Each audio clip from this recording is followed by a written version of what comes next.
On arrive au moment de clôturer ce congrès qui a été, à mon avis, un très beau congrès. Et ce congrès, clôturer ce congrès, et en même temps, j'ai envie de dire, paradoxalement, il s'agit en fait d'une ouverture. Ouverture vers une mutation qui est largement engagée, comme on l'a vu. On n'est pas dans quelque chose qui vient de commencer maintenant, mais elle a commencé. Anne-Marie Broca nous l'a dit tout à l'heure. Cette ouverture, elle a commencé il y a déjà un moment. Nous l'avons décryptée lors de ces 2 jours, nous l'avons analysée, et je crois avec une grande attention. Pierre Coste, que je croisais hier dans un couloir, je ne sais pas s'il est parmi nous là, voilà, il est là. Il me disait hier, nous assistons certainement, nous vivons un changement d'une ampleur comparable à celui de 1958. 1958, c'est les lois de Bray, c'est la création du système hospitalo-universitaire que nous connaissons. Et Pierre me disait, c'est certainement le signal que quelque chose est en train de changer profondément. C'est un tournant majeur dont nous voyons les premiers signes quand même autour de nous. L'accent est enfin mis, et la ministre nous l'a rappelé hier dans son discours, sur les soins ambulatoires, dans une approche territoriale centrée sur l'accès aux soins. Quoi qu'on pense du gouvernement actuel, on peut avoir des opinions politiques différentes, le plan Ma Santé 2022, il consacre cette approche et il tente de la traduire en faits et en engagement. Ça, c'est le discours qu'on a entendu hier avec la ministre. En même temps, est-ce qu'il répond à ce besoin de changement profond? Oui, je dirais dans les grandes orientations, dans les grandes lignes, mais certainement pas assez parce que, évidemment, j'ai, hier dans mon discours d'accueil, posé un certain nombre de questions auxquelles, je dirais presque sans surprise, nous n'avons pas eu des réponses complètes ni totales. Je pense évidemment à nos conditions de travail, je pense au 116-117 sur lequel il n'y a pas de réponse précise, et ça nous embête bien, hein, Jean-Marc. Tu le sais, je pense aux horaires de la PDSA sur lequel c'est quelque chose qui est important pour nous, ça fait partie des conditions de travail du médecin généraliste et ça fait partie aussi de ce différentiel entre l'exercice de la médecine générale libérale par rapport à l'exercice de la médecine générale salariée. Et je pense aussi évidemment à la question des rémunérations, et nous avions bien compris que pour obtenir une revalorisation de la visite longue, qui est vraiment devenu un des chevals de bataille du maintien à domicile, mais aussi donc des revendications de MG France, il fallait de la part du gouvernement un engagement à en faire quelque part sa priorité. Cette priorité, franchement, je ne l'ai pas entendue hier.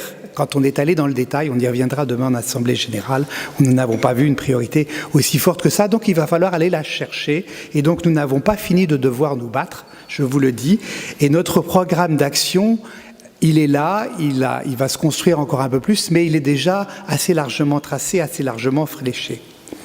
Alors je voudrais dire aussi, pour revenir sur ce congrès, que notre univers professionnel en mutation n'est pas un univers calme et tranquille. On a pu le voir, on l'a vécu ces derniers mois. Autant les mutations sont nécessaires et indispensables, autant elles impactent notre quotidien, de manière le plus souvent positive et stimulante, comme le disait Claude tout à l'heure, mais non sans inquiétude et non sans questionnement, et vous vous en êtes fait l'écho lors de ces 2 jours. Nos débats, ils ont largement illustré ces 2 phases des mutations en cours. Et donc je détaille un tout petit peu, je ne vais pas être très long. La place du médecin généraliste au sein d'une équipe de soins primaires dont il est et doit rester l'élément central, responsable, on l'a dit tout à l'heure, du parcours de santé de son patient, mais partageant avec les autres soignants des missions complexes. Et donc cette notion du partage, de la répartition des rôles était quelque chose évidemment à la fois de stimulant, mais aussi qui nous pose des questions, et c'est tout à fait normal. Il y a aussi des évolutions absolument nécessaires de l'exercice libéral de la médecine générale afin de le rendre de nouveau attirant et attractif. Là encore, nous allons devoir nous battre pour l'équité avec les autres spécialités, et je rappelle, et je le rappellerai certainement encore, que ce combat que nous avons mené, que nous avons quelque part avancé avec les autres spécialités dans le cadre de la Convention de 2016, pour nous n'est pas pour solde de tout compte. Le chemin de l'équité n'est pas un chemin qui est achevé, notamment vis-à-vis des autres spécialités, si on compare la médecine générale aux autres, mais il faut aussi le comparer maintenant vis-à-vis de l'exercice salarié, et équité entre exercice libéral et équité entre exercice salarié me semble être quelque chose qui émerge.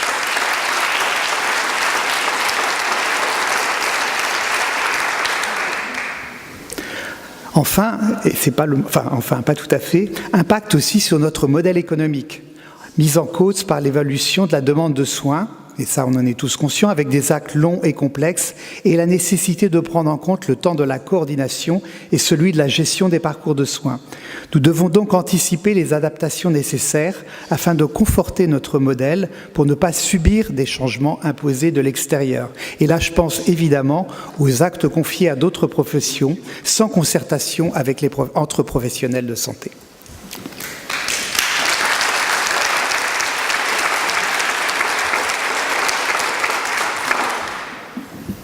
Ce congrès était aussi pour nous le moment d'un temps d'échange et d'un temps partagé avec l'Assemblée générale de MG-Form. Donc nous nous sommes interrogés sur l'accompagnement au changement dont nous savons l'importance. Margot évoquait avec moi ce matin Prochaska, vous avez tous en tête le cercle de Prochaska, sur les stades du changement, pré-contemplation, contemplation, détermination et action. Et tous les médecins généralistes ne sont évidemment pas au stade de l'action. Tous n'ont pas quitté encore le stade de la pré-contemplation. Les résistances au changement sont nombreuses et résident aussi à l'intérieur de chacun de nous parce que c'est pas facile de changer. Et en même temps, c'est absolument nécessaire quand on connaît le contexte. Yves Fouret, notre président d'MG-Form, me parlait de la mue de MG-Form en évoquant son assemblée générale. C'est une image qu'il trouvait. Les valeurs et les buts de MG-Form restent identiques, mais notre équipe entame une mutation profonde qui se manifeste à la fois par une féminisation, à l'image de notre profession, et un rejaillissement, en lien avec l'exercice coordonné, l'exercice en collaboration et notre avenir professionnel proche. Travailler avec des collaborateurs, personnels d'accueil, infirmières de santé publique, assistantes de cabinet médical implique un changement de posture et demande de développer de nouvelles compétences, managériales notamment. Voilà du travail pour notre domaine formation. Ce congrès restera celui de l'ouverture vers un avenir encore incertain, mais où les médecins généralistes auront plus que jamais une place centrale dans le système de santé. J'en suis et nous en sommes convaincus. MG France est riche de ses syndicats départementaux, que vous êtes, riche de ses idées et de ses propositions, riche des expériences que nous sommes nombreux à développer sur tous les territoires. Je ne voudrais pas terminer sans vous remercier pour votre enthousiasme, largement manifesté durant ces 2 jours, pour votre créativité et votre inventivité, pour le respect mutuel dont vous faites preuve et pour votre combativité au service du plus beau métier du monde, le nôtre.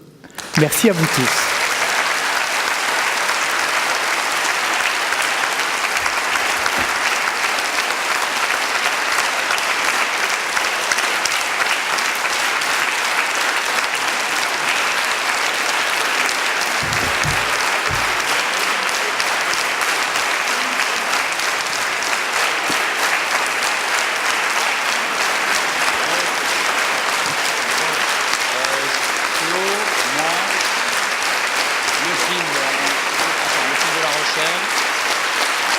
Et ensuite, je balance le film de réponse.